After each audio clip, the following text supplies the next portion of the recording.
Hello. हाँ जी, हम लोग पढ़ रहे हैं हमारी unit number 1 business environment and international business. International business का जो पार्ट है वो हम लोग कंटिन्यू कर रहे हैं। ठीक है, आज का जो हमारा टॉपिक है वो है theories of international trade. Theories of international trade, जिसको आप लोग बोल सकते हैं अंतरराष्ट्रीय व्यापार के सिद्धांत। ठीक है, कहते हैं जो अंतरराष्ट्रीय या इंटरनेशनल ट्रेड की थ्योरीज हैं, ठीक है, इनके ऊपर काम करने वाले जो लोग हैं वो है Adam Smith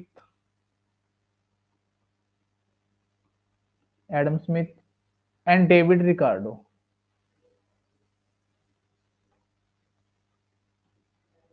Adam Smith and David Ricardo ने क्या दी है, gave classical theories of international trade.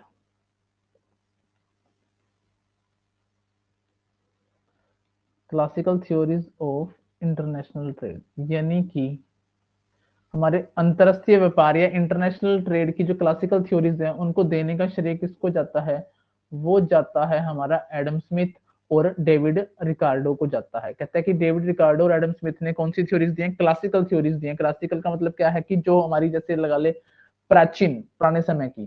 ठीक है, उन्होंने कुछ अजम्पशंस मानी है। वो अजम्पशंस क्या है, इन्होंने कुछ अजम्पशंस मानी है। कौन सी अजम्पशंस मानी है, ये मान के चले हैं कि there are two countries, there are two countries producing two goods, there are two countries producing two goods, दो कंट्री दो वस्तुएं बना रही है। सेकंड में कहता है कि the size of economies of these countries is equal, the size of economies मतलब अर्थव्यवस्थाओं का जो साइज है, ठीक है, of these country is equal.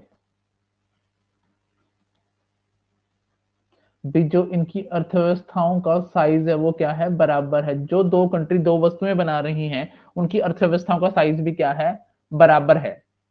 फिर क्या कहता है, there is perfect mobility,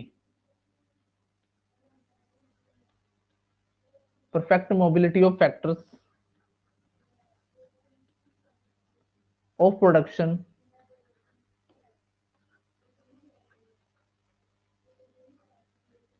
with in the country. भाई आपस में जो कंट्री में फैक्टर ऑफ प्रोडक्शन की मोबिलिटी है, ठीक है, वो परफेक्ट है, मतलब कोई भी साधन किधर भी यूज किया जा सकता है। नेक्स्ट में क्या कहता है, transportation cost is ignored. Transportation जो कॉस्ट है हमारी, कॉस्ट इज इग्नोर्ड। ये ट्रांसपोर्टेशन कॉस्ट को क्या करके चलता है, इग्नोर करके चलता है। ठीक है, पांचवी बात ये क्या कहता है, before specialization the countries resources are equally divided to produce each goods. ये क्या कहता है कि बिफोर स्पेशलाइजेशन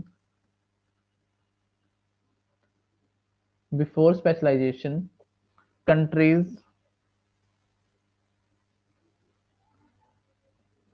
countries resources are equally divided to produce each good। हाँ जी, थ्योरी ऑफ इंटरनेशनल ट्रेड में किस किस का कंट्रीब्यूशन है, हम लोगों ने पढ़ा कि जो एडम स्मिथ और डेविड रिकार्डो हैं उन्होंने हमें क्लासिकल थ्योरीज देने का काम किया है, जिसके लिए उन्होंने कुछ अजम्पशंस या मान्यताओं को यूज किया। ये मान के चल रहा है कि दो कंट्री हैं और दो कंट्री ही क्या कर रही हैं, दो ही वस्तुओं का उत्पादन कर रही हैं, गुड्स प्रोड्यूस कर रही हैं। जो उनकी इकोनॉमी का साइज है वो भी क्या है, बराबर है। फिर क्या कहता है कि जो फैक्टर ऑफ प्रोडक्शन है उनकी परफेक्ट मोबिलिटी है आपस में with in the country. Transportation cost को ये इग्नोर करके चलते हैं। फिर क्या कहते हैं कि बिफोर स्पेशलाइजेशन, यानी कि स्पेशलाइजेशन आने से पहले, विशिष्टीकरण आने से पहले या स्पेशलाइजेशन से पहले कंट्री के जो रिसोर्सेज है वो इक्वली बराबर बांट लिए गए हैं, किसके ऊपर, प्रत्येक गुड्स के ऊपर। अपन ने कहा कि वो 2 गुड्स का उत्पादन करते हैं तो हर गुड्स के ऊपर जो रिसोर्सेज है वो क्या कर लिए, बराबर बांट लिए गए हैं। ठीक है जी। फिर क्या कहता है कि जो क्लासिकल थ्योरी है हमारी, ठीक है, उसको 3 भागों में बांट दिया। The classical theories are divided into 3 theories. जो क्लासिकल थ्योरी है उसको 3 भागों में बांट लिया। 3 पार्ट कौन कौन से हैं? फर्स्ट वन है theory of mercantilism, theory of mercantilism, कैंटलिज्म। सेकंड है theory of absolute advantage, theory of absolute advantage. Next है theory of competitive advantage, comparative advantage, theory of comparative advantage. ये क्या किया इन्होंने, क्लासिकल थ्योरीज को 3 भागों में बांट दिया। First part is called theory of mercantilism, second theory of absolute advantage, theory of comparative advantage. ठीक है जी। इसके बाद हम लोग पढ़ते हैं ऊपर से हमारे नोट्स से। हाँ जी, सबसे पहले तो आपने जो इंपॉर्टेंट बात है वो ये याद करनी है, कौन से वाली थ्योरी किसने दी है। ठीक है, जो थ्योरी ऑफ मर्केंटलिज्म है, ठीक है, थ्योरी ऑफ मर्केंटलिज्म है, इसको आप लोग पढ़ सकते हैं, किसने दी है ये, एडम स्मिथ। एडम स्मिथ क्या है, फादर ऑफ इकोनॉमिक्स भी है। फादर ऑफ जो इकोनॉमिक्स है, ठीक है, उसने क्या दिया, theory of mercantilism. Theory of absolute cost advantage किसने दिया, एडम स्मिथ ने दिया। कब दिया, 1776 में। तीसरी हमारी थ्योरी है theory of comparative cost advantage. Comparative cost advantage की जो थ्योरी है वो डेविड रिकार्डो ने दी है, 1817 में दी है। कब दी है, 1817 में। फोर्थ हमारी थ्योरी है फैक्टर प्रोपोर्शन या एंडोमेंट थ्योरी। इसको 1919 में डिफाइन किया है हेक्सर ने, और 1933 में किया है ओलिन ने। ये 2 लोगों के नाम हैं, Ali Ali Heckscher and Olin. ठीक है, फिर आता है लियोनटिफ पैराडॉक्स। पैराडॉक्स होता है विरोधाभास, यानी कि जो लियोनटिफ की थ्योरी थी, ठीक है, सॉरी, जो हमारी ये इसकी थ्योरी थी, अली हेक्सर की थ्योरी थी, उनका विरोधाभास किसने दिया है, लियोनटिफ ने दिया है। लियोनटिफ वाला कौन नाम है, वेस्ले लियोनटिफ नाम है। फिर आती है न्यू फैक्टर प्रोपोर्शन थ्योरी, जैसे country similarity theory. Country similarity theory को हम लोग लिंडर थ्योरी भी बोलते हैं। लिंडर थ्योरी दी है स्टेफन बी लिंडर ने। ठीक है, देन आती है द न्यू ट्रेड थ्योरी, ये दी है पॉल क्रूगमैन ने। फिर आती है international product life cycle theory, इसको आईपीएलसी भी बोलते हैं। International product life cycle theory देने का काम किया वर्नन रेमंड ने। देन आती है theory of competitive advantage, Michael Porter ने। Then theory of reciprocal demand आती है जेएस मिल ने। ऑफर कर्व दिया है डॉक्टर मार्शल ने। देन अपॉर्चुनिटी कॉस्ट थ्योरी आती है हैबलर ने। देन आती है इंटरनेशनल ट्रेड थ्योरी और मॉडर्न थ्योरी दिया हेक्सरोलिन ने। Except the theory of Heckscher Ohlin, Heckscher Ohlin की थ्योरी को एक्सेप्ट करने वाला कौन है, स्टॉपलर सैमुअल्सन थ्योरम में बताया गया, इसको एक्सेप्ट किया गया। देन आती है फैक्टर प्राइस इक्वलाइजेशन थ्योरी, हेक्सरोलिन ने दी है ये भी। थ्योरी ऑफ अवेलेबिलिटी दी है आईबी क्रेविस ने 1956 में। फिर लिमिटेशन गैप और टेक्नोलॉजिकल गैप थ्योरी एमवी पोजनर ने दी है।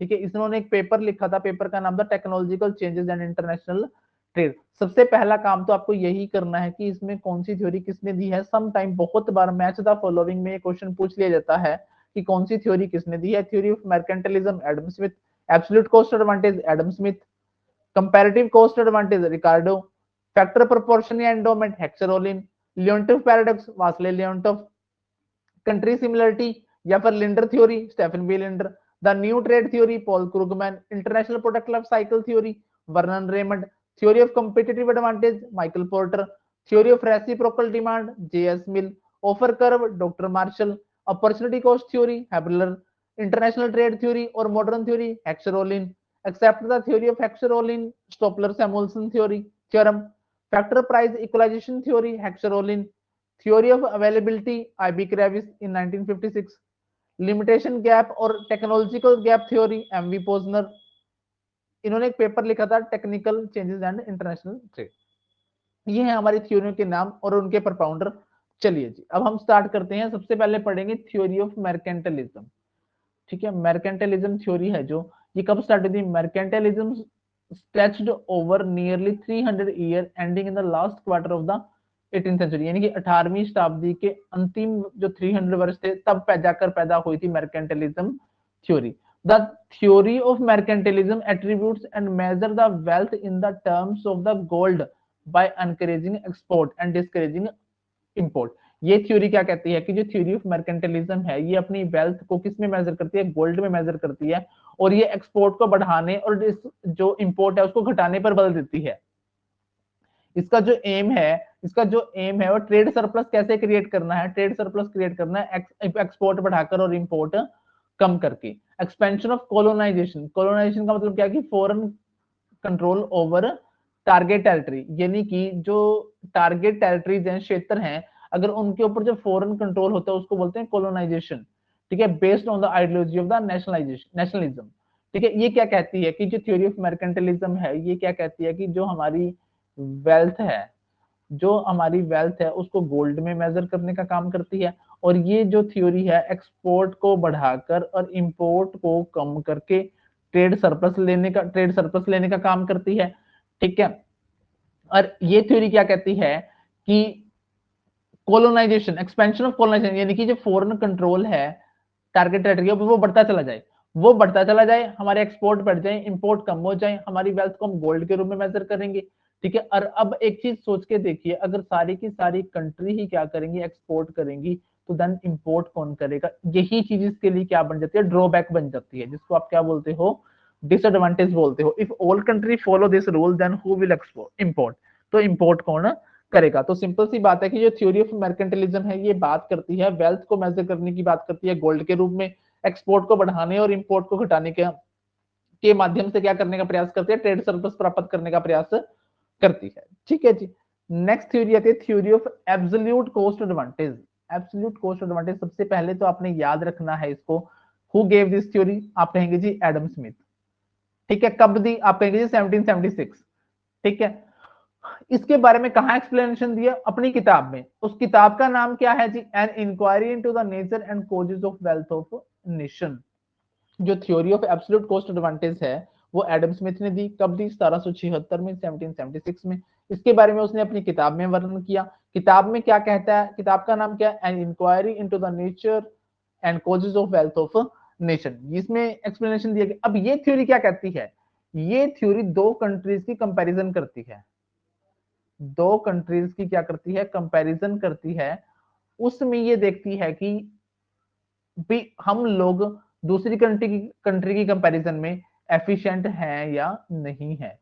यानी कि हम लोग दो गुड्स की दूसरी कंट्री के साथ कंपैरिजन करेंगे, अपनी दो गुड्स और उनकी दो गुड्स, अपनी दो गुड्स की कंपैरिजन करेगी आपस में। हम लोग ये देखेंगे कि कौन सी कंट्री क्या है ज्यादा एफिशिएंट है वो वाला प्रोडक्ट बनाने में। जिस प्रोडक्ट को बनाने में वो कंट्री एफिशिएंट होगी उसका तो वो करेगी एक्सपोर्ट, और जिसको बनाने में वो इनएफिशिएंट होगी उसका क्या करेगी? वो इंपोर्ट करेगी।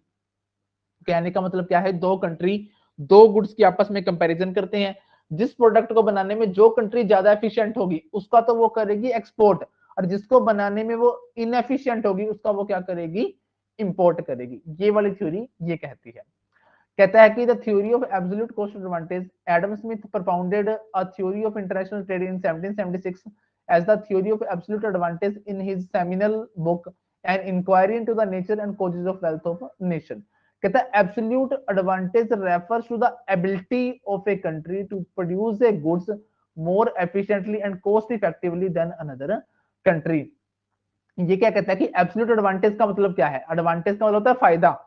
भी एब्सोल्यूट एडवांटेज का मतलब क्या है? Ability of a country, country की योग्यता, क्षमता, to produce a goods more efficiently, ज्यादा कुशलता पूर्वक और कम कॉस्ट पर देन अनदर कंट्री। भी एब्सोल्यूट एडवांटेज का मतलब ये क्या है कि एक कंट्री दूसरी कंट्री की तुलना में कितनी योग्य है, कितनी सक्षम है, कितनी कैपेबल है मोर एफिशिएंटली और कॉस्ट इफेक्टिवली गुड्स को प्रोड्यूस करने में। ये क्या कहता है कि he was of the opinion that the productive efficiency different among different countries because of diversity in the natural and the acquired resources possessed by him. इसके कहने का इसका विचार है कि ये क्या कहता है कि मेरा विचार है कि जो प्रोडक्टिव एफिशिएंसी होती है अलग अलग कंट्री में नेचुरल और एक्वायर्ड रिसोर्सेज की वजह से अलग अलग होती है, कि जो प्रोडक्टिव एफिशिएंसी होती है, कुशलता होती है, अलग अलग कंट्रीज में अलग अलग नेचुरल और एक्वायर्ड रिसोर्सेज की वजह से क्या होती है, अलग होती है। ये उसका विचार है। एडम स्मिथ का विचार क्या है कि भैया अलग अलग कंट्री में जो प्रोडक्टिव एफिशिएंसी है वो अलग अलग होती है। वो किस किस वजह से होती है, वो नेचुरलिटी की वजह से भी हो सकती है और एक्वायर्ड रिसोर्सेज की वजह से भी हो सकती है। ठीक है, जैसे हम लोग कहें कि हमारे यहाँ की जो क्लाइमेट है, ठीक है, वो वीट को ज्यादा बढ़िया सपोर्ट करता है, राइस को ज्यादा बढ़िया सपोर्ट करता है। ये हमारा क्या है, एब्सोल्यूट एडवांटेज है। The theory of absolute advantage based on the Adam Smith doctrine of laissez faire. इसका मतलब क्या है, लेट मेक फ्रीली। अभी ये वाली जो थ्योरी है एब्सोल्यूट एडवांटेज की, ये किस पे बेस्ड है, एडम स्मिथ के डॉक्ट्राइन ऑफ लेजिस फेयर पर बेस्ड है, जिसका मतलब क्या था, लेट मेक फ्रीली। अब ये सिंपल सी बात क्या कहता है कि जिन रिसोर्सेज में आपको एडवांटेज है, जिन रिसोर्सेज में आपको एडवांटेज है, जिनका प्रोडक्शन आपके पास ज्यादा है, एडवांटेज में रिसोर्सेज है, प्रोडक्शन ज्यादा है, तो आप लोग क्या कर देंगे, उसको एक्सपोर्ट कर देंगे। जिन रिसोर्सेज में आपको डिसएडवांटेज है, उनका प्रोडक्शन आपके यहाँ कम होगा, तो आपको वो क्या करना पड़ेगा, इंपोर्ट करना पड़ेगा।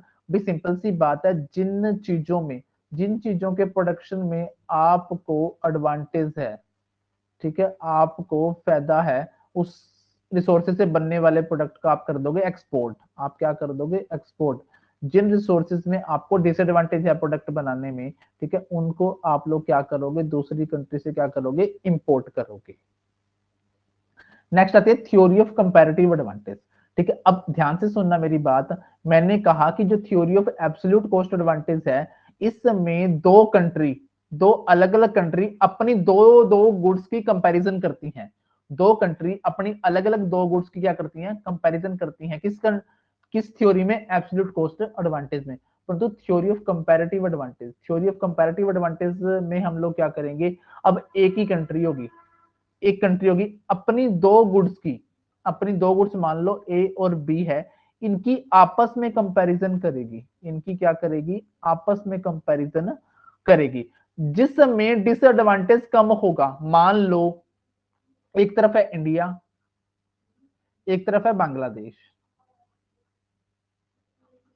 एक तरफ है बांग्लादेश। अब बांग्लादेश कोई सामान बना रहा है, मान लो ए बी गुड्स बांग्लादेश बना रहा है, ए बी गुड्स इंडिया बना रहा है। अब बांग्लादेश जो है दोनों की दोनों गुड्स में क्या कर रहा है, हमसे डिसएडवांटेज में है, यानी कि दोनों की दोनों गुड्स हमसे महंगी पड़ रही हैं उसको। ठीक है, अपने देश में वो बना रहा है तो दोनों की दोनों में महंगी पड़ रही है, परंतु वो ये कंपैरिजन करेगा कि इन दोनों की कंपैरिजन में, आपस में मैं अगर इनकी कंपैरिजन करूं तो मेरे को डिसएडवांटेज कम किस में है, दोनों की दोनों में डिसएडवांटेज कम किसमें है, जिसमें डिसएडवांटेज कम होगा उसका तो वो करेगा एक्सपोर्ट, जिसमें डिसएडवांटेज ज्यादा होगा उसका वो क्या करेगा, इंपोर्ट करेगा। मैंने कहा कि जो थ्योरी ऑफ कंपैरेटिव एडवांटेज थी, उसमें दो कंट्री दो गुड्स की आपस में तुलना करते थे। जो कंपैरेटिव एडवांटेज है, ठीक है, कंपैरेटिव एडवांटेज में क्या होगा, एक ही कंट्री अपनी दो गुड्स, जिसमें दोनों में उसको क्या है, डिसएडवांटेज है दूसरी कंट्री की कंपैरिजन में, तो दोनों वस्तुओं की आपस में तुलना करेगा और देखेगा जिसमें डिसएडवांटेज कम होगा उसका वो क्या करेगा, एक्सपोर्ट करेगा, दूसरी का वो क्या करेगा, इंपोर्ट करेगा। ठीक है जी, अब इसको पढ़ लेते हैं। थ्योरी ऑफ कंपैरेटिव एडवांटेज का नाम आते ही आपको ध्यान रखना है, किसने दिया, डेविड रिकार्डो ने दिया। ठीक है, David Ricardo propounded a theory of international trade in 1817। ठीक है, as a theory of comparative advantage in his seminal book. अपनी किताब का नाम क्या था इसकी, the principle of political economy and the taxation. यानी कि जो डेविड रिकार्डो ने थ्योरी दी है, कंपैरेटिव एडवांटेज थ्योरी दी है, 1817 में दी है। अपनी किताब का नाम क्या है, principles of political economy and taxation, principle of political economy and taxation. अब कंपैरेटिव एडवांटेज का मतलब क्या है, कहता है relative efficiency of the country compare with itself in two goods produce those goods where cost benefit achieved.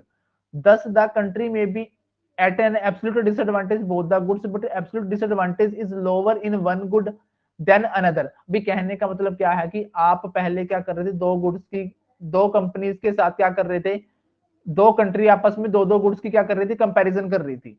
ठीक है, तो दोनों गुड्स में एक देश ऐसा होगा जिसमें दोनों के दोनों गुड्स में इसको क्या रहेगा, डिसएडवांटेज रहेगा।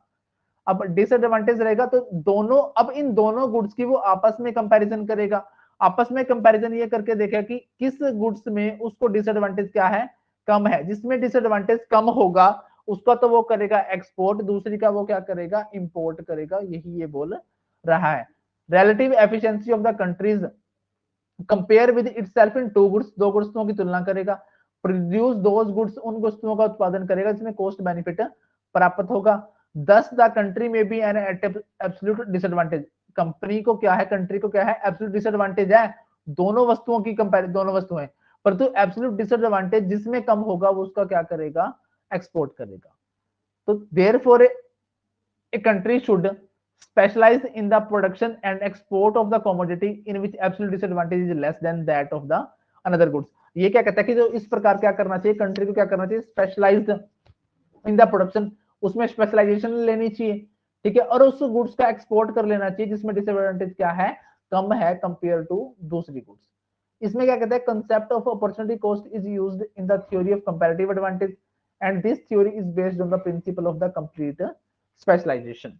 ठीक है, अब आपसे पेपर में सवाल पूछा जाएगा कि कंपैरेटिव एडवांटेज थ्योरी किसने दी, तो आप कहेंगे डेविड रिकार्डो ने। कब दी, तो आप कहेंगे 1817 में।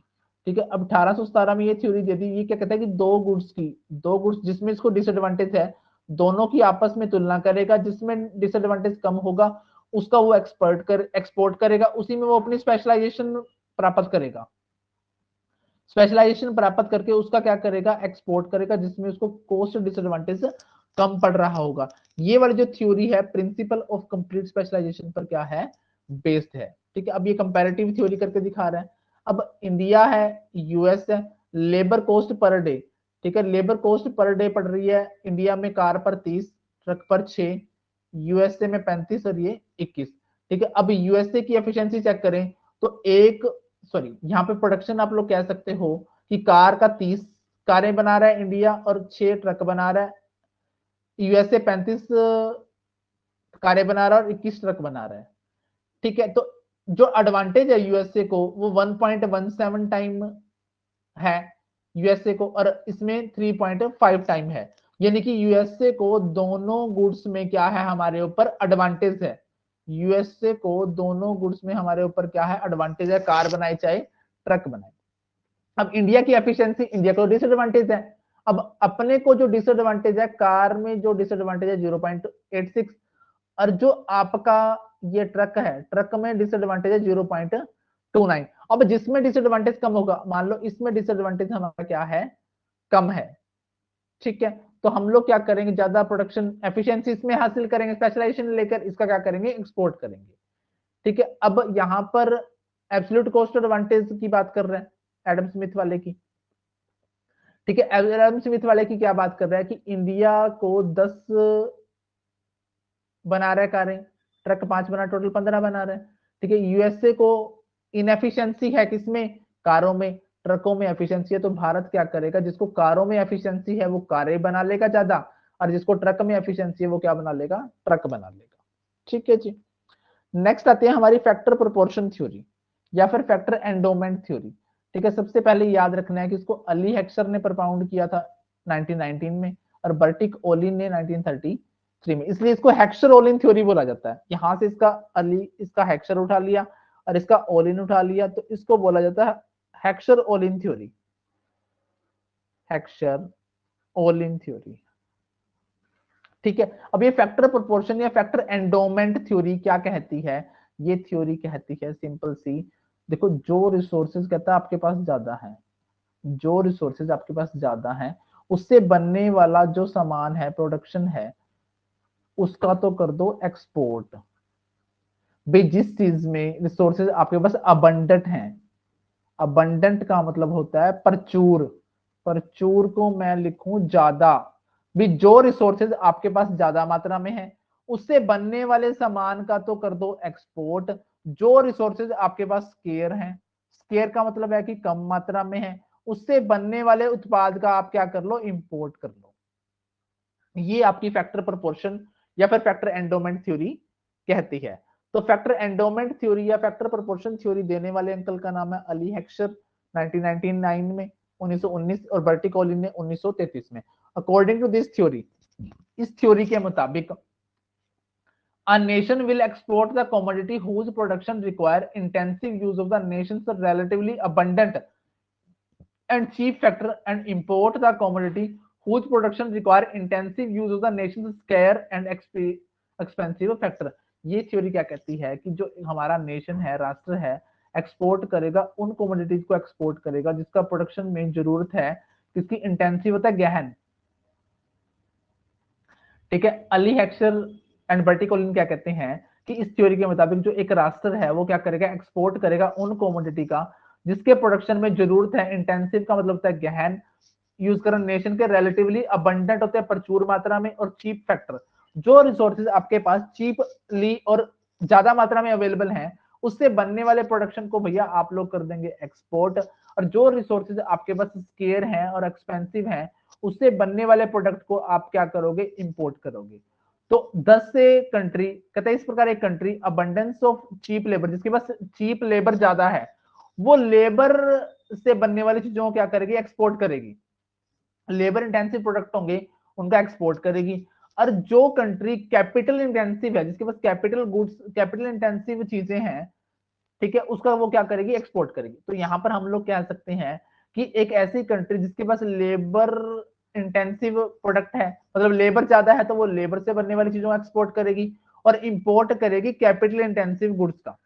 ठीक है, इसके विपरीत जिसके पास क्या है, कैपिटल जो रिसोर्सेज हैं, ठीक है, वो ज्यादा है, ठीक है, उससे बनने वाले सामान का वो क्या करेगी, उससे बनने वाले प्रोडक्ट का वो क्या करेगी, एक्सपोर्ट करेगी। ठीक है, और जो रिसोर्सेज लेबर से बनने वाले का क्या करेगी, इंपोर्ट करेगी। अब सीधी सी बात ये है कि मान लो इंडिया है एक तरफ और एक तरफ है यूएसए। भारत के पास लेबर ज्यादा मात्रा में है, तो इसके कहने का भावार्थ ये हुआ, मतलब ये हुआ कि भारत क्या करेगा, लेबर से बनने वाली चीजों को क्या करेगा, एक्सपोर्ट करेगा। दूसरी तरफ वो कैपिटल से बनने वाली या कैपिटल गुड्स का क्या करेगा, इंपोर्ट करेगा। दूसरी तरफ यूएसए क्या करेगा, यूएसए के पास जो कैपिटल रिसोर्सेज है वो ज्यादा मात्रा में है, तो कैपिटल से बनने वाले जो कैपिटल गुड्स है, रिसोर्सेज हैं, उससे बनने वाले प्रोडक्ट है उसका तो वो क्या करेगा, एक्सपोर्ट करेगा, और लेबर से बनने वाली चीजों को क्या करेगा, इंपोर्ट करेगा, एज पर फैक्टर प्रोपोर्शन या फैक्टर एंडोमेंट थ्योरी। ठीक है, तो ये वाली जो थ्योरी है ये मान के चलते हैं कि दो कंट्री हैं, two frameworks and two commodity, यानी कि टू टू टू के मॉडल पे काम करती है। दो कंट्री, दो गुड्स और two framework, two country two framework and two commodity framework के बारे में बात करती है। कौन सी थ्योरी, फैक्टर एंडोमेंट या फैक्टर प्रोपोर्शन थ्योरी। हाँ जी, नेक्स्ट ही आ जाता है लियोन्टिफ पैराडॉक्स। भैया पैराडॉक्स बोलते हैं विरोधाभास, जो किसी के अपोजिट कोई बात कही गई हो वो बोलता है पैराडॉक्स कहलाता है। ठीक है, तो लियोन्टिफ ने क्या किया, कहता है यार मैं चेक तो करूं कि जो अली हेक्सर और बर्टी कॉलिन कह रहे हैं कि लेबर इंटेंसिव कंट्री लेबर से बनने वाली गुड्स को क्या करेगी, एक्सपोर्ट करेगी, और कैपिटल इंटेंसिव कंट्री कैपिटल से बनने वाली गुड्स का क्या करेगी, एक्सपोर्ट करेगी, मैं इसको चेक तो करूं। उसने क्या किया, टेस्ट किया, हेक्सर ओलिन के मॉडल का 1951 में टेस्ट किया।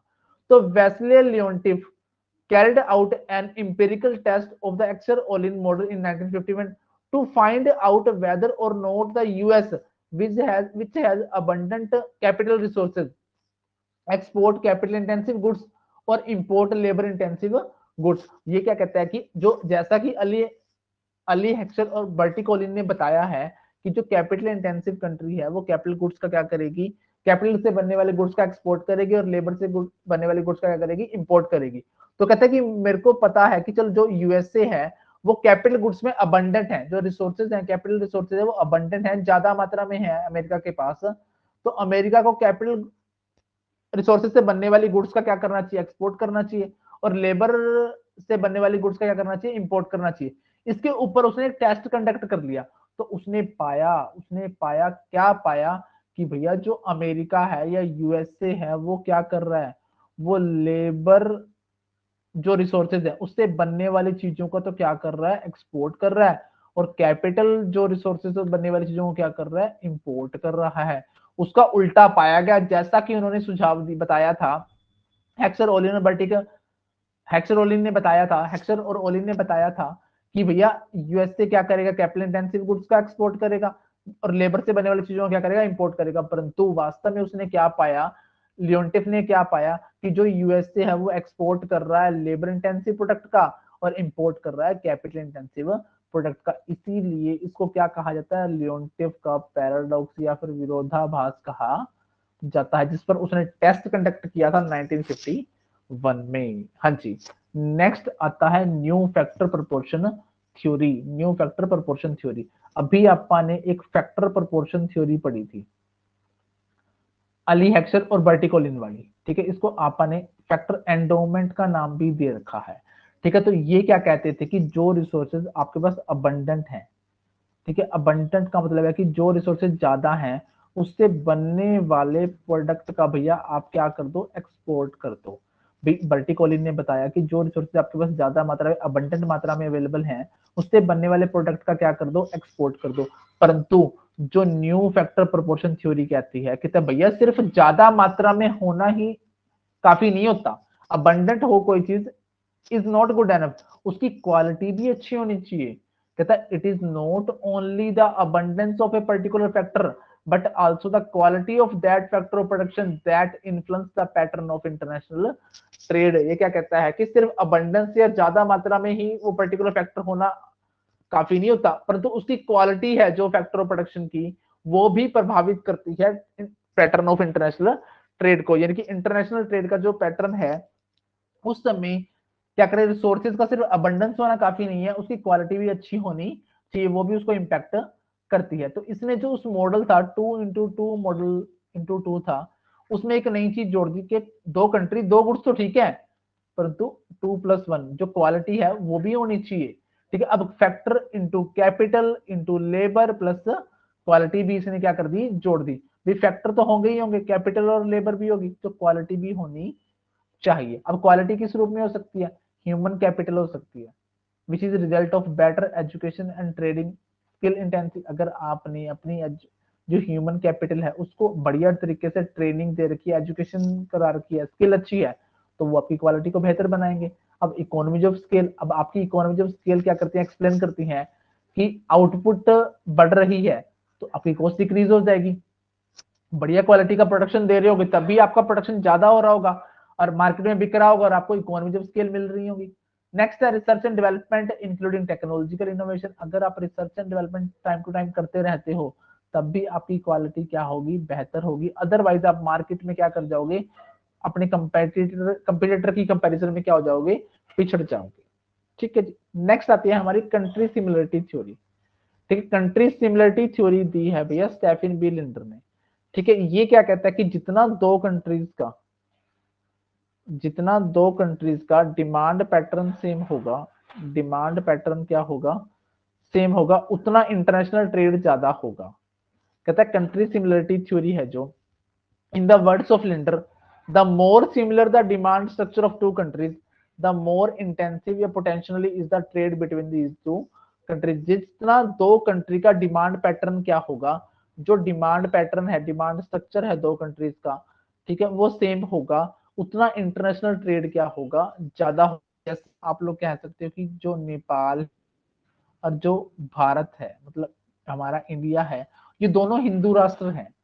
ठीक है, मान लो ये पूरी तरह से प्रॉपर हिंदू राष्ट्र बन जाए और हैं भी, ठीक है, तो क्या होगा, हमारा डिमांड जो पैटर्न है वो सेम हो सकता है। ठीक है, क्योंकि मान लो अगर हिंदू राष्ट्र प्रॉपरली हम रूल्स फॉलो करते हुए मानते हैं, ठीक है, हम लोग मांस नहीं खाएंगे, ये भी नहीं खाएंगे, ठीक है, शराब का सेवन नहीं करेंगे, ये भी नहीं करेंगे, तो जितना डिमांड पैटर्न दो कंट्रीज का आपस में सिमिलर होगा उतना इंटरनेशनल ट्रेड आपस में क्या होगा, ज्यादा होगा। नेक्स्ट आते हैं न्यू ट्रेड थ्योरी। अब न्यू ट्रेड थ्योरी को देने वाले अंकल का नाम है Paul क्रूगमैन। The new trade theory is given by Paul Krugman in his seminal work of intra-industry specialization and gains from the trade in 1980।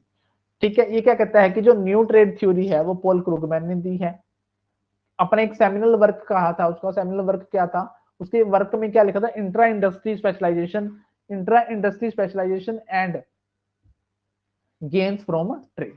ठीक है, उसका जो फोकस है हमारा न्यू ट्रेड थ्योरी का, वो इकोनॉमीज ऑफ स्केल के है। जो रिटर्न ऑफ स्केल है वो पार्ट है किसका, इकोनॉमीज ऑफ स्केल का। जो रिटर्न ऑफ स्केल होते हैं वो टेक्निकल होते हैं, जबकि जो इकोनॉमीज ऑफ स्केल होती हैं वो टेक्निकल और मॉनेटरी दोनों होती हैं। अब यहाँ पे इकोनॉमीज ऑफ स्केल का मतलब क्या है कि आप कह सकते हैं बचते, कि जो बचते हैं हमारी, जो रिटर्न ऑफ स्केल है, ठीक है, यानी कि जिसको आप लोग हिंदी में बोलते हो भैया पैमाने के जो प्रतिफल हैं, ठीक है, पैमाने के जो प्रतिफल हैं वो क्या है, पार्ट है इकोनॉमीज ऑफ स्केल का। जो रिटर्न ऑफ स्केल है वो क्या होते हैं, वो टेक्निकल होते हैं, जबकि जो इकोनॉमीज ऑफ स्केल है वो टेक्निकल के साथ साथ आपको मॉनेटरी बेनिफिट भी मिलता है। अब जो इकोनॉमीज है वो दो प्रकार की है, इंटरनल और एक्सटर्नल। अब इंटरनल कौन सी है, increase the scale lower the cost per unit. अब इससे क्या होगा, हमारा जो स्केल है वो बढ़ जाने से क्या होगा, हमारी कॉस्ट पर यूनिट कम हो जाएगी। इसमें आती है रियल इकोनॉमीज। अब रियल इकोनॉमीज होती है लेबर से रिलेटेड, इन्वेंट्री से रिलेटेड, सेलिंग एंड मार्केटिंग से रिलेटेड। अपना डिस्ट्रीब्यूशन चैनल हो तो आपको बेनिफिट होगा, ट्रांसपोर्टेशन भी अपनी हो तो भी अपना बेनिफिट होगा। ये सारे के सारे क्या है, रियल इकोनॉमीज हैं। वास्तविक बचते, वास्तविक बचते क्या होंगे, लेबर स्पेशलाइजेशन आने से आप ही को बचते होंगी, इन्वेंट्री अच्छी होगी तो भी आपको बचते होंगी, सेलिंग एंड मार्केटिंग चैनल आपका हो तो आप ही को बचते हैं प्राप्त होंगे, ट्रांसपोर्टेशन आपकी होगी। पैकिनरी का मतलब क्या होता है, मनी रिलेटेड बचते जो होती है, ठीक है, due to receive of cheaper raw material, ठीक है, हैवी डिस्काउंट अवेलेबल हो जाएगा। अगर आपको हैवी डिस्काउंट अवेलेबल हो और आपको रॉ मटेरियल चीपर मिल जाए, सस्ता मिल जाए, इससे आपको जो बचते हैं प्राप्त होंगे उसको बोलेंगे पैकिनरी इकोनॉमीज। पैकिनरी का मतलब क्या है, मनी रिलेटेड बचते। अब एक्सटर्नल कौन सी होंगी, जो बाहरी सिस्टम से प्राप्त होंगी, सोशल की वजह से, कंसंट्रेशन, इंफॉर्मेशन, डिसइंटीग्रेशन, यानी कि एक ही जगह सारी सूचनाएं मिलनी शुरू हो जाएंगी, कंसंट्रेशन हो जाएगा इकोनॉमीज का। ठीक है, अब नेक्स्ट है international product life cycle theory. International product life cycle theory, IPLC, ठीक है, आईपीएलसी। आईपीएलसी का मतलब क्या है, international product life cycle theory. ये दी है वर्नन रेमंड ने, ठीक है। अब ये आईपीएलसी क्या कहते हैं कि मान लो कोई गुड है, ठीक है, कोई गुड हो सकता है कि अपनी कंट्री में क्या हो, डिक्लाइन स्टेज पे हो, परंतु वही गुड किसी दूसरी कंट्री में क्या हो, वो मैच्योरिटी या फिर इंट्रोडक्टरी मैच्योरिटी या फिर ग्रोथ स्टेज में हो। तो इस तरीके से भी हम इंटरनेशनल मार्केट को बढ़ा सकते हैं। क्या कहता है कि Vernon Raymond in his seminal work international investment and international trade in product life cycle, कहता है कंट्री एक डेवलप्ड हो सकती है, एक अंडर डेवलप्ड हो सकती है। अब कोई कंट्री, मान लो डेवलप्ड कंट्री में कोई गुड्स क्या है, डिक्लाइन स्टेज पे है, कोई गुड्स क्या है, डिक्लाइन स्टेज पे है, तो वही गुड्स क्या हो सकती है, अंडर डेवलप्ड कंट्री में इंट्रोडक्टरी स्टेज पे हो सकती है, ठीक है, या फिर मैच्योरिटी स्टेज पे हो सकती है। तो इससे भी हमारा इंटरनेशनल ट्रेड क्या हो जाएगा, बढ़ जाएगा। ठीक है, जैसे ये अपन एक आईपीएलसी बना रखा है, ठीक है, कोई भी आप एक आईपीएलसी बना लेंगे, ठीक है, ठीक है, कोई भी आप एक आईपीएलसी बना लेते हैं, ठीक है, मान लो कोई गुड्स ये है, ये आपकी इंट्रोडक्टरी, ये ग्रोथ, ये मैच्योरिटी, ये फिर पूरा, सॉरी यहाँ पे मैच्योरिटी आ जाएगी, इंट्रोडक्टरी, ग्रोथ और मैच्योरिटी। मान लो कोई जैसे मारुति कार है, मारुति कार है, अब आजकल मारुति कार जो 800 मॉडल है, मारुति 800 मॉडल है, ठीक है, वो भारत में क्या है, लगभग डिक्लाइन स्टेज पे है। अब आपको किसी किसी के घर पे या किसी के पास ही मारुति 800 दिखती होगी, भारत में क्या है, डिक्लाइन स्टेज पे है, परंतु हमारे पास की जो कंट्री है, भूटान है, नेपाल है, हो सकता है कि वो गुड्स वहां पे क्या हो, इंट्रोडक्टरी या फिर मैच्योरिटी या ग्रोथ स्टेज में हो। तो इस प्रकार हम लोग अपने डिक्लाइन स्टेज से दूसरी कंट्री में एंट्री मार के वही प्रोडक्ट वहां पे सेल कर सकते हैं। ये भी हमारा क्या है, international product life cycle theory है। ये किसने दिया, वर्नन रेमंड ने दी है। कहता है ऐसा भी हो सकता है, कहता है international market tends to follow a cyclical pattern due to the variety of factor over a period of time which explain the shifting of market as well as location of the production. अब यहाँ पर हमारे जो factor of production है उसके तहत हम लोग क्या कर सकते हैं, अपनी लोकेशन को, मार्केट की को, या फिर फैक्टर ऑफ प्रोडक्शन है जो लोकेशन ऑफ प्रोडक्शन, या फिर मार्केट को क्या कर सकते हैं, चेंज कर सकते हैं। अब हमारी मार्केट मारुति 800 की एक टाइम में इंडिया होती थी, अब इंडिया में वो चीज क्या है, डिक्लाइन स्टेज में है। तो नेपाल में वही चीज क्या हो सकती है, ग्रोथ स्टेज में हो सकती है, मैच्योरिटी में हो सकती है, किसी भी वे में हो सकती है। तो वहां अपना प्रोडक्ट क्या हो जाएगा, चल जाएगा। नेक्स्ट आते हैं theory of competitive advantage.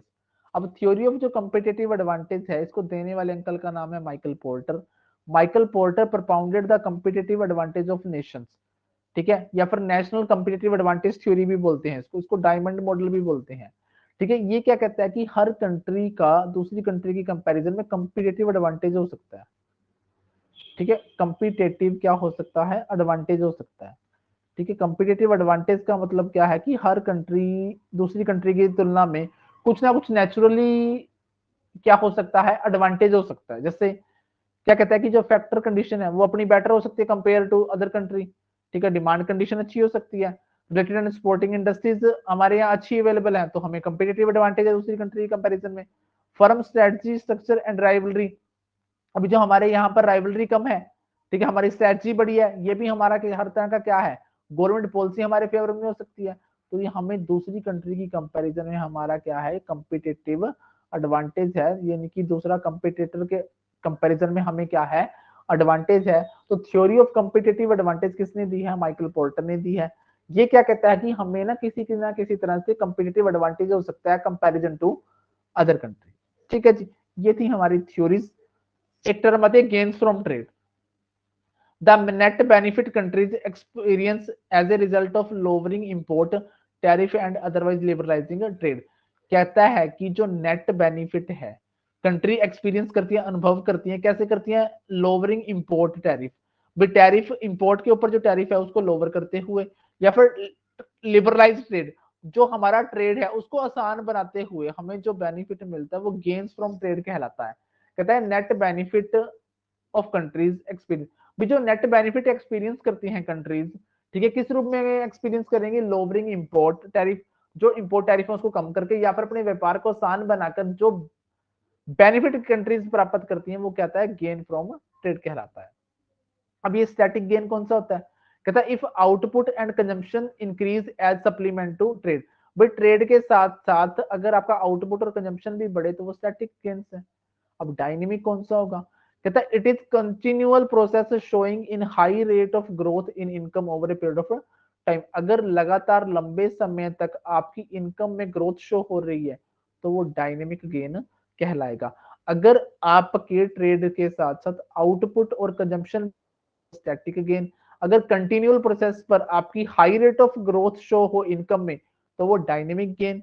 Next होता है टर्म्स ऑफ ट्रेड। क्या होती है टर्म्स ऑफ ट्रेड का मतलब क्या होता है, what you get for what you give, भाई आपने जो दिया उसके बदले में जो आपने प्राप्त किया वो टर्म्स ऑफ ट्रेड कहलाएगा। ये होता है net barter term of trade.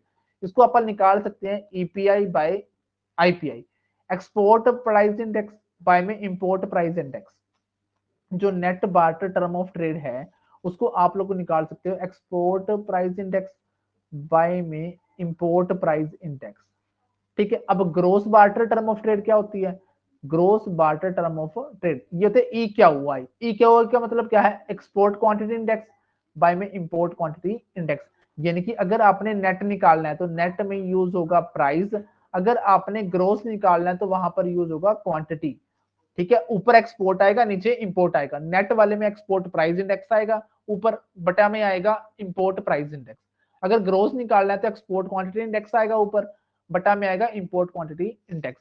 अगर income barter terms of trade निकालना हो तो जो net barter term of trade था उसको आप लोग मल्टीप्लाई कर दें एक्सपोर्ट से।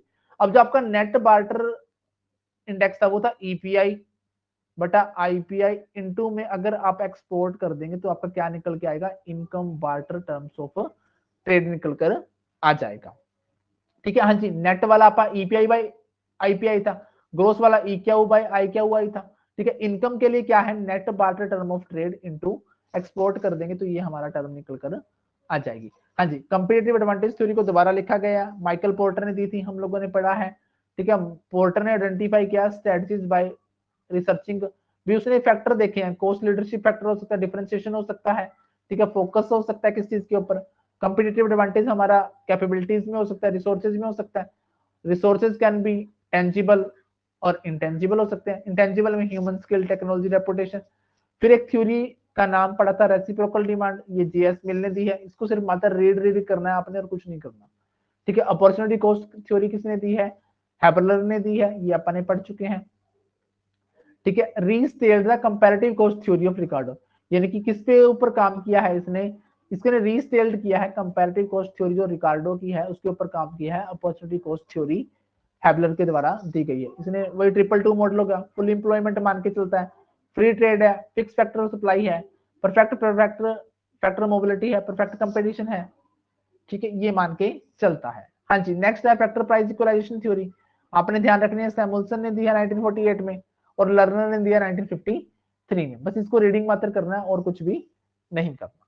ठीक है जी, तो अपा ने आज पढ़ लिया टॉपिक हमारा theories of international trade, theories of international trade, अंतरराष्ट्रीय व्यापार के जो सिद्धांत हैं वो पढ़ लिए।